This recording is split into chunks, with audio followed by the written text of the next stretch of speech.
Students, so in this video we are going to discuss the third type of variable function arguments in Python, which are arbitrary or variable length arguments. Okay, two names are given. Sometimes you will read these types of arguments as arbitrary. In some books it will refer to as arbitrary arguments, and in some books you can also see that these arguments are also referred to as variable length arguments. Okay, as the name itself suggests, these arguments are used for passing variable number of arguments to the function. See, in some situations we don't know how many number of arguments we want to pass in our function, or how many number of elements, how many number of elements the user of the function may require to pass in the function. Like for example, if we have created a function to sort any type of list or any tuple. Okay, we want what is the function doing? It is actually sorting a sequence of values. Okay, say a tuple of values. So when we are creating the function, we don't know how many number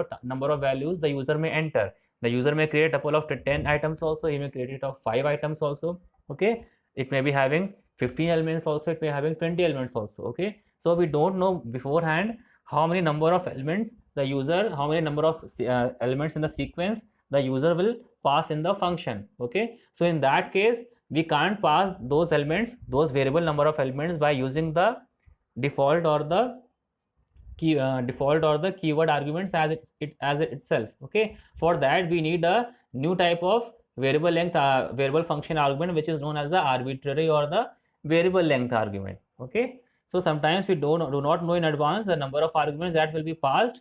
Python allows us to handle this kind of situation through function calls with a arbitrary number of arguments. Arbitrary number means what? The number which is not fixed from before, the number which is depending on the user requirement. Okay, it depends on the user, whatever type of, it may be 5, it may be 10, it may be 15, whatever number of elements the user wants to pass as a sequence of values, the user may pass that much number of values by using these arbitrary arguments. Okay, how they are defined? In the function definition, we use an asterisk before the parameter name to denote this kind of argument. Okay, so in the all of you know the parameters are defined in the function definition. Okay, so what we do in this arbitrary type of arguments, to indicate them, we use an asterisk before the parameter name. Okay, we will see how we can do this in the next example. This way, what is the advantage of this? The function can receive a tuple of arguments. Okay, so whenever we pass an arbitrary argument, in which tab it will be sent? It will be sent as a tuple of arguments. It will be sent in the form of a tuple. Whatever sequence of values we pass as an arbitrary argument, that sequence of arguments will be sent in the form of a tuple, that will be passed in the form of a tuple to the function. Okay, and what will happen after that tuple is passed to the function? Within that function we can either iterate through all the elements in the tuple by using the for loop. See, we all have been using for loop in the previous classes for iterating through the sequence of values in the list of tuples. So we can do that here also for iterating through all the values in the tuple. Or what we can do, we can also access any specific value in the tuple in the function. All these two types of usage are we can use the arbitrary arguments in these two main types of ways. Okay, now let's see the examples given after this. So first example here, what we are doing, we are using a for loop to iterate to the tuple which has been passed as an arbitrary argument. So let me zoom that so you can see it properly. So what is this? A simple greet function. Okay, what is actually it is doing? Previously we were passing, in the previous example also the name was greet, but there we were having two arguments. One was name and one was msg. Okay, so here we are taking only one argument. But what is the type of this argument? This names is a arbitrary argument. So you can see here. Okay, I will encircle it also. What is actually here? We have before names is an arbitrary argument here. So we have specified asterisk before this names argument. Okay, so what it is doing, see, this names is an arbitrary argument. So in the main function, what we are doing, see, this name will be what actually it is doing within this main function. We are calling this greet function. Okay, see, you can see in the last line number 10, what is there? We are calling the greet function in the main function, in the main program. Okay, this main program is calling the greet function here. And what we are actually passing here, we are passing 4 values: Monica, Luke, Steve, John, which is in a form of a tuple. Okay, whenever we pass the values in arbitrary function, they are passed in the form of arbitrary as whenever we pass values an arbitrary argument, they are passed in the form of a tuple. Okay, as I've told you, so what will happen, this or these four values will, as a sequence, will go in the form of a tuple. Okay, so what will happen, this names parameter in the greet function will receive the values in the form of a tuple. Okay, and then what we can do, as we have been doing in our previous classes, we can use the for loop. See in line number 6 we have written for name in names. So name is the name of the variable in the iterator variable, and what it is doing, using the in operator, it is iterating through all the values in the sequence or in the tuple names. So name is the tuple here. Now what is the names? Names is the tuple which has been received by the greet function. The greet function is receiving the sequence of values in the form of a tuple. That tuple is being assigned to names here. Okay, then using the for loop we are accessing all the different values of the names tuple by using the variable name. So name will name will cover all the values of the tuple names one by one. So first of all, it will have the value Monica, then it will have the value Luke, then Steve, then John. Okay, then we'll and in every loop, what we are doing, we are just printing the value along with the hello string. So hello, and then the name variable content will be printed like hello Monica, then hello Luke, then Steve, hello Steve, then hello John. So this output is pretty understandable to you. Okay, what actually we have done, it is very simple. We have just defined what is the difference here. We have just defined an arbitrary argument by using asterisk sign. The asterisk sign indicates that this argument is a arbitrary argument. Okay, here we have called the function with multiple arguments. Okay, multiple arguments means for these multiple values which are termed as multiple arguments here. Monica, Luke, Steve, John. These are the multiple arguments here.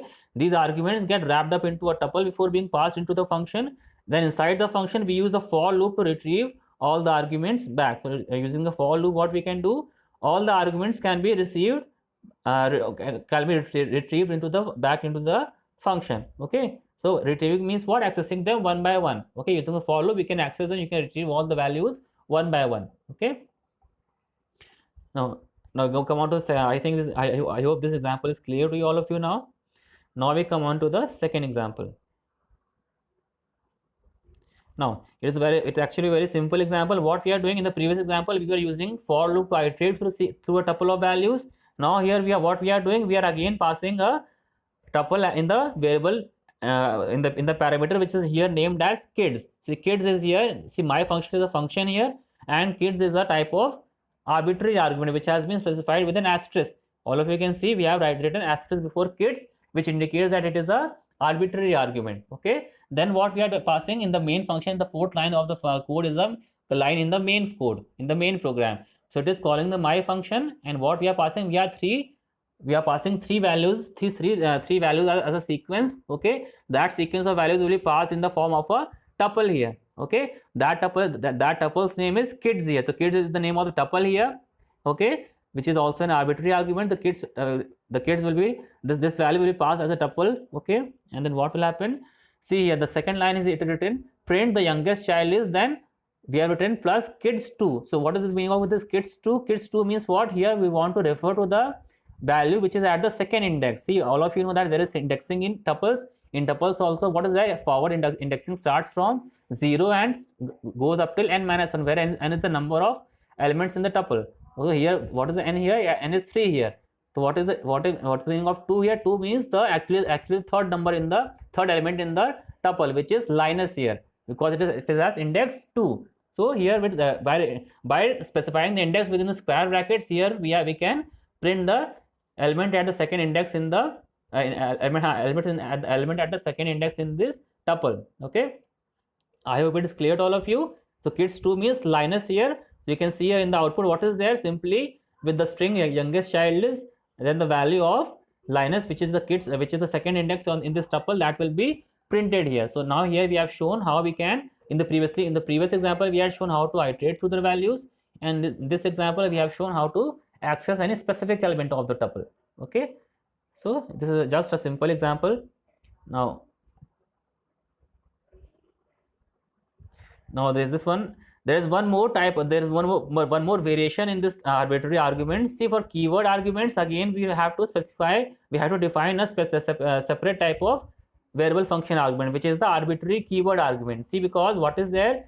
Single star is used when we want to create an arbitrary, when we want to define any tuple, when we want to define any positional argument as a arbitrary argument. Okay, see, when we want to define any simple or any positional argument as a arbitrary argument, then we can specify that by using a single asterisk, by using a single star sign or a single asterisk sign. Okay, like we have done before also.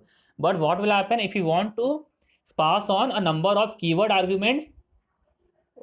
If you want to pass any number means any variable number of keyword arguments as a sequence to your function. Okay, what actually happens, all of you have studied keyword argument is what? Keyword arguments are in the form of key value pairs. Okay, key is equal to value, they are in the form of key is equal to value. Okay, so what happens if you want to pass a number of such key value pairs, then what we can do, we can pass these key value pairs, these sequence of key value pairs in the form of a dictionary. So if you remember what was dictionary, a dictionary is a sequence of key value pairs. Here also, if you want to pass a sequence of key value pairs, a sequence of keywords, see a keyword arguments, then those sequence of keyword arguments will be actually a sequence of key value pairs only. So now we can term it as a sequence of key value pairs, which is a dictionary. So here what will happen, if you want to pass on a sequence of keyword arguments to the function, then this will be passed as in the form of a dictionary. Okay, other arguments which are single valued arguments, those will be passed in the form of a tuple. But if you want to pass keyword arguments, a sequence of keyword arguments which and variable keywords arguments, okay, which means I am again repeating, if you want to pass on a variable number of keyword arguments to your function, okay, a sequence of keyword arguments whose number is not known, how many keyword arguments you want to pass, then you can pass them in the form of a dictionary, because then it will be a sequence of key value pairs. Okay, how we can do that? By specifying it by double asterisk. Okay, if you do not know how many keyword arguments will you pass into a function, we add 2 asterisks before the parameter name in the function definition. Like here in my function, kid is a variable, but here kid is actually referring to what? Kid will receive which type of value? It will receive a dictionary here. Okay, this way the function will receive a dictionary of arguments and can access the items accordingly. Okay, so here what is there? This kid will receive the dictionary which is having 2 items here. Here we have passed 2 keyword arguments. One is f name is equal to Tobias, and second name is L name is equal to Refsenes. Okay, so these are the 2 arguments, keyword arguments, which we are passing here. So these 2 keyword arguments will form a sequence, so they will form a dictionary. Okay, so what will actually be passed? These 2 sequence of keyword arguments will be passed in the form of a dictionary. The parameter which is kid which is specified as a arbitrary keyword argument will receive this dictionary. Okay, and then like we were doing in the previous example, here also we can access the different elements of the dictionary. How? Not by the index here, but by using the keys here. See, all of you know how we can access the particular elements of the key, or by how can I access the element of the value of any particular key in the dictionary by specifying that key value, that by specifying the key name within the square brackets. So here what is there is this L name and F name are the 2 keys in the dictionary. Okay, one key is F name and the second one is L name. So if you want to access the value of L name here, so you can specify that within the square brackets. Okay, this is the general syntax for referring to any particular element of a dictionary for accessing the value of any particular element of a dictionary. How you can access any particular element? Just by specifying the key value of the element in the square brackets. Here also we have done the same thing, and when you see the output here, what is actually in the output? The value of the L name is Refsenes here. Okay, so this value will be printed in the output. Okay, his last name is Refsenes, which is the value of kid, which is the value of L name in the kid dictionary. Okay, so I hope these examples are clear to all of you. In the next video, we'll go on with the more topics in your functions chapter. Till then, goodbye.